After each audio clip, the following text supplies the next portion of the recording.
दोस्तों, भारत की राजनीति में कुछ नाम ऐसे होते हैं जो शोर नहीं करते पर इतिहास में सबसे गहरी छाप छोड़ देते हैं। एक ऐसा नेता जो गरीबी से उठकर सत्ता के शिखर तक पहुंचा, जिसने 50 साल तक राजनीति करी पर एक भी चुनाव नहीं हारा। नेता नामा के आज के एपिसोड में हम बात करेंगे कांग्रेस अध्यक्ष, दलित समाज की मजबूत आवाज और भारतीय लोकतंत्र के अनुभवी स्तंभ मल्लिकार्जुन खड़गे।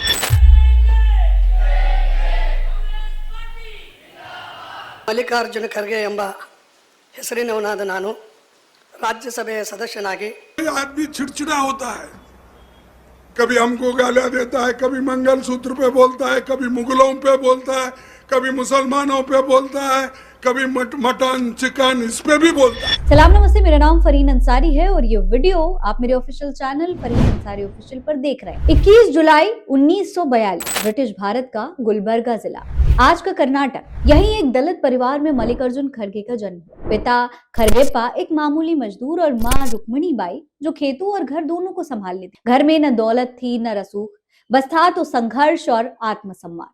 दोस्तों, दलित परिवार में जन्म लेना उस दौर में एक सजा से कम नहीं था।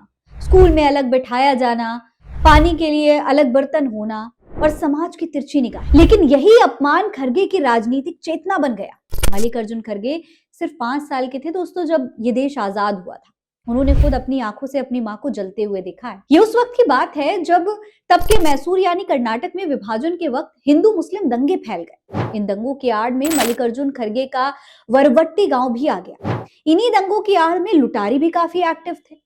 ये लुटारी अमीरों को लूटते थे। इन्हीं लुटारियों ने दोस्तों खड़गे के पूरे गांव में आग लगा दी। मल्लिकार्जुन खड़गे की मां भी आग की चपेट में आ गई और उनकी आंखों के सामने ही उनकी मौत हो गई। आगजनी की घटनाओं, दंगों और लूटपाट के बीच मल्लिकार्जुन खड़गे के पिता उन्हें किसी तरह बचाते बचाते जंगल की तरफ भाग गए। 3 महीने ये दोनों इसी तरीके से जंगल में भटकते रहे, मजदूरी करके अपना घर चलाते रहे, पेट पालते रहे। हालांकि खड़गे के पिता ये बिल्कुल नहीं चाहते थे कि उनका बेटा मजदूरी करे। दलित समुदाय से आने वाले मपन्ना ने अपने जीवित रहते मल्लिकार्जुन खड़गे को कभी भी काम नहीं करने दिया। उनकी सोच थी कि बेटा पढ़ लिख कर बड़ा आदमी बने। खटक चिंचौली से निकलकर मपन्ना 3 दिन लगातार पैदल चलकर गुलबर्गा पहुंचे।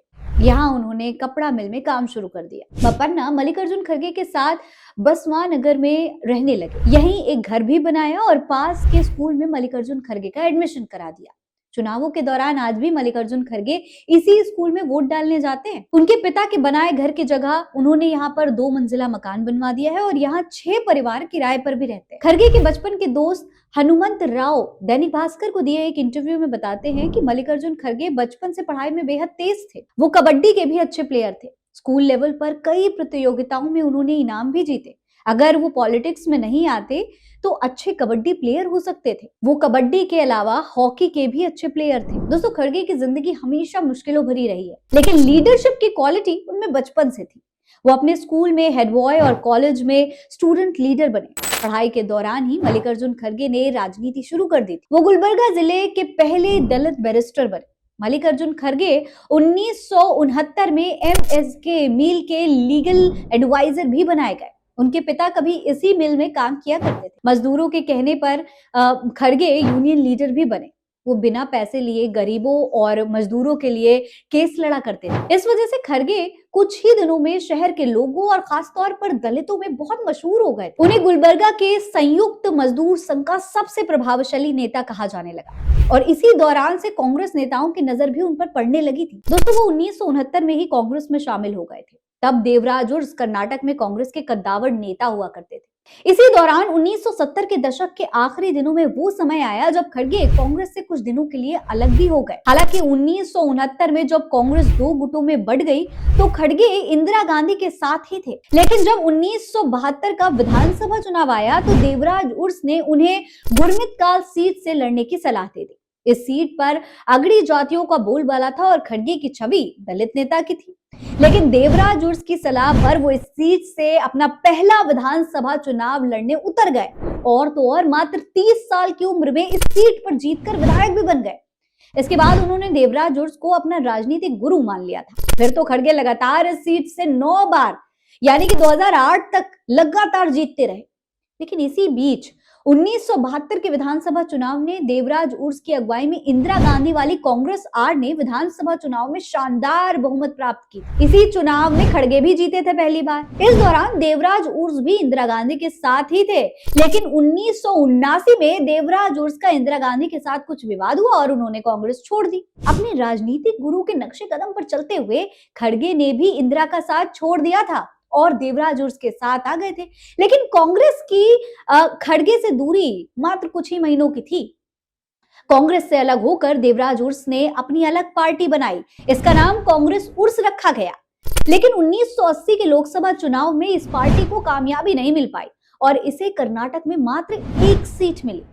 अब तक देवराज उर्स के साथ जुड़े जितने भी नेता थे उन सबका मोह भंग हो चुका था। मल्लिकार्जुन खड़गे ने भी देवराज उर्स का साथ छोड़ दिया और फिर से कांग्रेस में शामिल हो गए। इसके बाद तो दोस्तों कांग्रेस और मल्लिकार्जुन खड़गे एक दूसरे के ही होकर रह गए। मल्लिकार्जुन खड़गे के लिए कहा जाता है कि कांग्रेस जब भी कर्नाटक में सत्ता में आई वो सीएम इन वेटिंग रहे। 2004 में उनका मुख्यमंत्री बनना लगभग तय था, लेकिन उनके दोस्त धर्म सिंह का नाम सामने आया तो मल्लिकार्जुन खड़गे पीछे हट गए। 2013 में भी मल्लिकार्जुन खड़गे कांग्रेस विधायक दल के नेता चुने जाने वाले थे। तब आखिरी वक्त में सिद्धरमैया का नाम सामने आ गया। 1980 में आर गुंडू राव सरकार में मंत्री बनने के बाद मल्लिकार्जुन खड़गे सभी कांग्रेस सरकारों में मंत्री रहे। राज्य की राजनीति में लिंगायतों और वोक्कालिगाओं के वर्चस्व की वजह से वो मुख्यमंत्री बनते बनते रह गए, क्योंकि वो एक दलित नेता थे।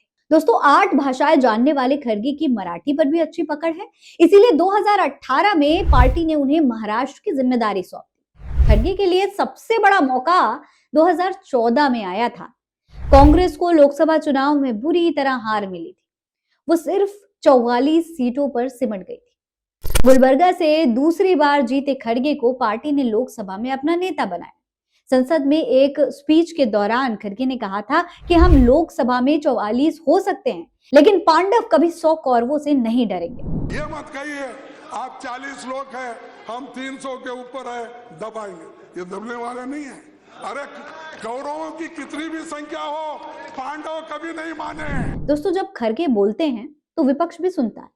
वो बने लोकसभा में कांग्रेस के नेता, राज्यसभा में विपक्ष के नेता। सरकार की नीतियों पर तथ्यों के साथ सवाल और गरिमापूर्ण बहस ही उनकी शैली रही है। और अपनी इसी मेहनत का फल दोस्तों उन्हें तब मिला जब वो कांग्रेस के अध्यक्ष चुने गए। कांग्रेस अध्यक्ष के चुनाव में मल्लिकार्जुन खड़गे ने शशि थरूर को 6,825 वोटों से हरा दिया। खड़गे को 60,897 और थरूर को सिर्फ 1,072 वोट मिले। 416 वोट रिजेक्ट हो गए थे।